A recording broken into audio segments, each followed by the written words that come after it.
দুর্জয় রানীকে ফোন করলে রানী ফোনটা ধরে আর তখনই একটা অদ্ভুত শব্দ আসে। সেই শব্দ শুনে দুর্জয় চমকে যায়। তারপর দুর্জয়ের সাথে ফোনে কথা বলতে গেলে রানীর কোনো সাড়া শব্দও পায় না। ওদিকে নার্সিংহোমে বোম ব্লাস্ট করে আর সবাই মিলে রানীকে খোঁজাখুঁজি করে। এরপর শালিনী দুর্জয়কে ফোন করে সব ঘটনা খুলে বলে। অন্যদিকে ফিরে এসে দেখে যে সেখানে পিকলু নেই। জীবনে যে রানী তো শেষ, কিন্তু পিকলুকে কে সরালো? এদিকে দুর্জয় স্বর্ণকার মাধুরীকে বলে যে আমি রানাকে ফোন করেছিলাম, অদ্ভুত একটা শব্দ হলো। তারপর আমি শালিনীকে ফোন করলাম, ও বলল একটা বিশাল বড় বিস্ফোরণ হয়েছে, রানীর কোনো চিহ্নই নেই, ওকে খুঁজে পাওয়া যাচ্ছে না। এই বলে দুর্জয় কান্নায় ভেঙে পড়ে। সেই মুহূর্তে এসে দরজায় কে বলে, তুই কাঁদছিস কেন? দুর্জয়কে জড়িয়ে ধরে বলে, আমি তোর কথা কেন শুনলাম না?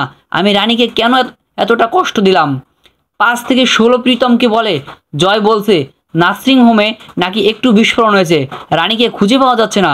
এই কথা শুনে রিনাত বলে, সবাই মিলে নার্সিংহোমে গিয়ে রানীকে খুঁজবো। তখনই দুর্জয়ের কাছে একটা ফোন আসে। ফোনের খবর শুনে দুর্জয় কান্নায় ভেঙে পড়ে।